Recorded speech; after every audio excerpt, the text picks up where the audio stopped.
آج کے ظالموں تم کان کھول کر کے سن لو، نہ تم اپنی طاقت میں چنگیز کو پہنچتے ہو، نہ ہلاکو کو پہنچتے ہو، نہ تم اپنے ظلم میں یزید کو پہنچتے ہو، نہ فرعون اور حامان اور شداد کو پہنچتے ہو۔ تمہاری حیثیت تو ان کے کیڑوں کے برابر بھی نہیں ہے۔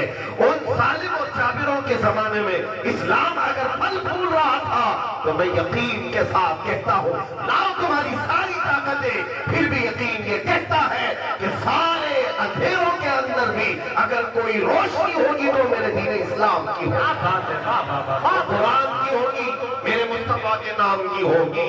عزیزان گرامی، میں اپنے بچوں کو یہی بات کہنا چاہتا ہوں، حضور پاک صلی اللہ علیہ وسلم کے نام پر اگر ڈرایا جا رہا ہے، ڈرنے کی ضرورت نہیں۔ ہاں، شرم اور خوف اسے ہونا چاہیے جو ریپ کے کیس میں اندر جا رہا ہو، شرم اور آر اسے ہو جو چوری کے کیس میں اندر جا رہا ہو۔ اگر جرائم پیشہ آدمی ہے، اسے جیل جانا پڑ رہا ہے تو سر چکا کر جائے، لیکن ان ظالموں کے سامنے یہ بات کھل کر کہنا، اگر نام مصطفیٰ کی بات آئے دونوں ہاتھ بھی حاضر ہے، پیر بھی، اتنا ہی نہیں گردن بھی حاضر ہے میرے نبی کے نام۔ سبحان اللہ، سبحان اللہ، لبیک لبیک لبیک یا رسول اللہ، لبیک لبیک لبیک یا رسول اللہ، لبیک لبیک لبیک یا رسول اللہ، لبیک لبیک لبیک یا رسول اللہ۔ نعرہ تکبیر، نعرہ رسالت، نصرت اعلیٰ حضرت۔ اگر تمہارے سینے میں ایمان مضبوطی سے آ گیا تو پھر تمہیں بڑی کچھ طاقتیں حاصل کرنے کی ضرورت بھی نہیں، کچھ تمہیں کرنے کی ضرورت نہیں۔ تمہارا چلنا پھرنا بھی کچھ لوگوں کے لیے عذاب بن جائے۔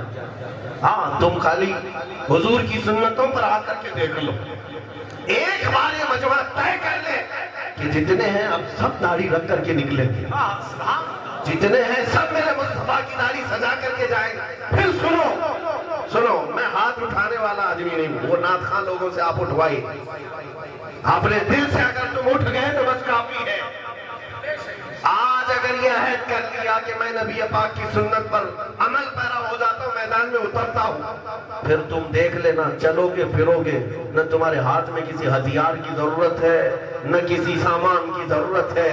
ظالموں کے دلوں پر اللہ ویسے ہی تمہاری داڑھی کا رعب پیدا فرماتا ہے، کیونکہ یہ تمہاری اپنی نہیں ہے، یہ مصطفیٰ کریم کی سنت ہے، نبی کریم صلی اللہ علیہ وسلم کی سنت ہے۔ اعلیٰ حضرت نے ایک واقعہ لکھا ہے، صحابی رسول حضرت سلمہ بن اکوع کا، ایک صحابی ہے جن کو حضور کا سپہ سالار کہا جاتا تھا، جماعت کا سپہ سالار، راجل رسول اللہ، پیدل چلنے والے جتنے بھی حضور کے سپاہی تھے ان کے یہ سپہ سالار ہوتے حضرت سلمہ بن اکوع۔ ایک بار توجہ، میرے آقا کے جو غلام ہوتے ہیں وہ کچھار کے وہ شیر ہوتے ہیں کہ سامنے کی طاقتوں کو کبھی نہیں دیکھتے، کبھی نہیں دیکھتے۔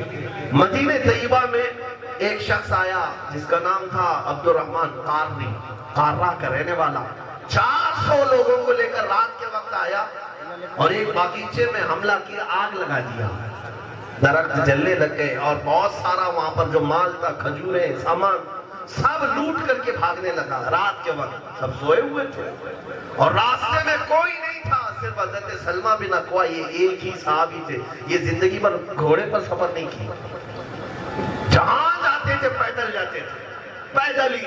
ان کو راجل کہا جاتا ہے، صرف پیروں سے چلنے والا۔ اس زمانے کی سواری تھی گھوڑا۔ 400 لوگ جب لوٹ مار کر کے مدینے سے جا رہے ہیں اور کوئی نہیں راستے میں، یہ تنہا ہے حضرت سلمہ بن اکوع، کیا کرنا چاہیے؟ وہ چھپا لے دیوار کے پیچھے۔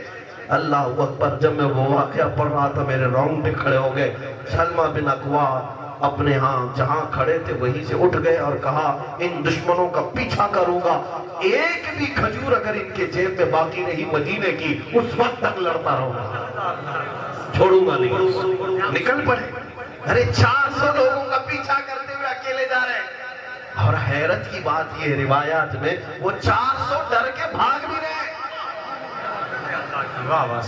ارے پلٹ کر کے آتے، ایک آدمی تھا، مار دیتے، نہیں، وہ بھگائے جا رہے، وہ گھوڑوں پر ہے اور یہ پیدل ہے۔ اس لیے میں کہتا ہوں، کیا دبے جس پہ حمایت کا ہو پنجہ۔ یا اعلیٰ حضرت نے غوث پاک کے بارے میں کہا ہے، اور جس پر حمایت کا پنجہ میرے وہ کس بات سے ڈرے گا؟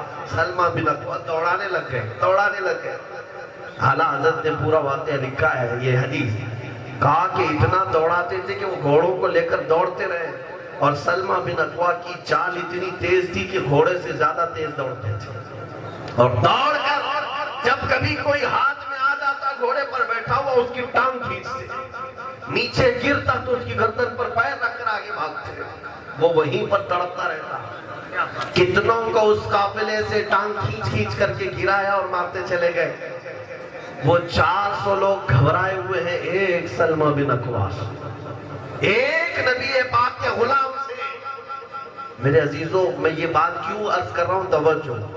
عقل اس بات کو تسلیم نہیں کرتی نا، عقل اس بات کو نہیں مانتی کہ ایسا کیسے ایک آدمی 10 سے بھی نہیں لڑ پاتا. 400 کی بات.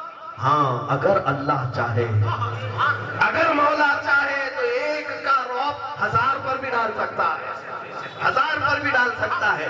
کیا آپ نے نہیں دیکھا؟ ارے وہ تو صحابی رسول ہے، میرے مصطفیٰ کے غلام ہیں، ان کے بعد بہت زمانے کے اولیاء کاملین آئے.